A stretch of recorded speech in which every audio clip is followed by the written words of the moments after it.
Start. Ladies and gentlemen, it is now a year since I took up the responsibilities of the office of chairman of our bank in succession to my illustrious predecessor. We all had hoped that in view of his long and intimate association with our bank, his ripe experience and valuable advice would be available to us for many years, even after his retirement. But unfortunately, death has snatched him away from our midst. He played a prominent role in the social, political, and economic life of this country, and as chairman of the bank for over 3 decades, made a signal contribution to the building up of our institution.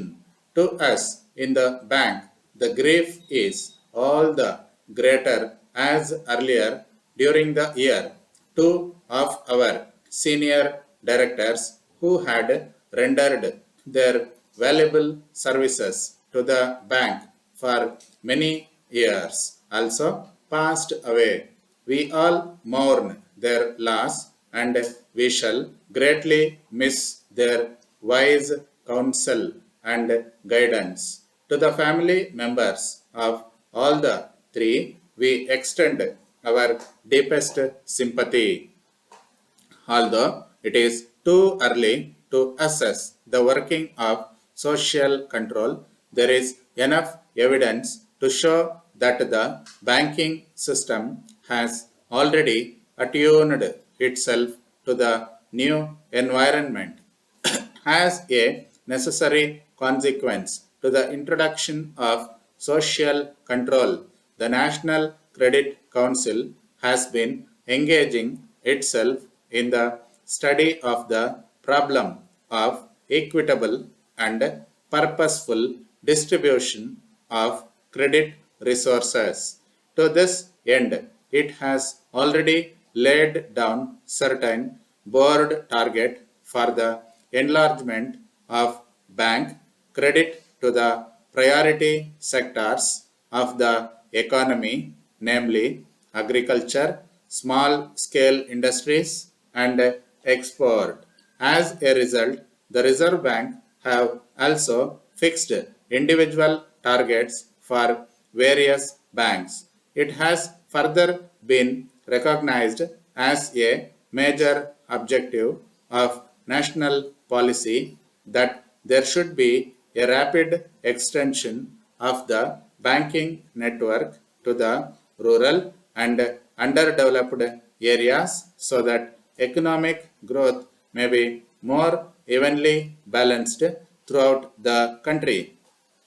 It is essential that those connected with banking, irrespective of the positions they occupy, should imbibe the new spirit and acquire a sense of involvement and commitment in the task of fulfilling social objectives. While I am very firm in my desire to see the laudable objectives of social control translated in reality, I feel that any attempt to force the pace unduly may result in more harm than good. Banking is a delicate credit instrument and prudence demands that making innovations in the sphere we should hasten slowly if success is to endure. It has also to be recognized that the success of social control depends also on the attitude and outlook of the rank and file of the staff. Whatever may have been the situation, the past, the time has come, in my opinion, when there should be a genuine relationship between bank management and employees so that both may be imbued with the same degree of zeal needed to accomplish the important task allotted to the vital sector of our national economy with a view to assisting the economy to move out of recession. The Reserve Bank reduced the bank rate from 6% to 5% simultaneously. The Reserve Bank directed all banks to reduce with immediate effect by at least half percent the rate of interest then charged by them on 80% of their total outstanding advance. Further, as a measure of export promotion, banks were prohibited from charging more than 6% on all types of export credit. At the same time, however, to compensate the banks for charging this special rate, the government announced a scheme for the grant of an export credit interest subsidy at the rate of 1%. There have been frequent friendly dialogues between the Reserve Bank authorities and the chairmen of commercial banks, and such free and frank exchange of views has been of great benefit to both sides. There is also a welcome recognition of the fact that credit to trade is no less important than credit to industry, and I am happy to note that the Reserve Bank are advising the banks to extend credit liberally to retail trade in rural areas to serve rural people. Dear sirs, we are in receipt of your letter of the 15th instant pertaining to export of our film to London. We hasten to write to you that the export of our film is intended to be made only to the territory covered by the registration certificate and not to the place indicated by you as such. The additional print and trailers are to be sent to London only for subtitling, and London itself is not the final destination.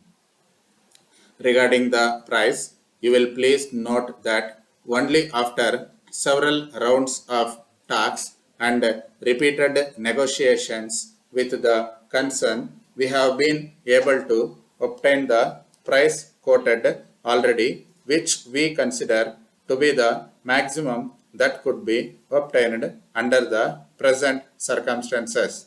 It is needless to mention that we have also taken into consideration the rates prevailing during the past 2 years, while coming to the conclusion that the price quoted already is the only reasonable price.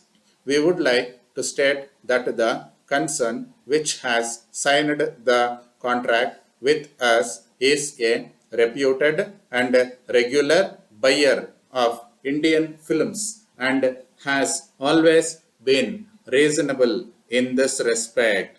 Hence, in our opinion, it is not fair on your part to say that the price accepted by us is very low. If you go through the contracts entered into by other firms, you will be satisfied that the price accepted by us is a very reasonable one. You have already approved this contract, and as such, any on our part to go back on the agreed terms of contract will entail us in litigation which is uncalled for. We hope we made the position clear, and you will now permit us to export the film to the final destination. Thanking you Once again, yours faithfully.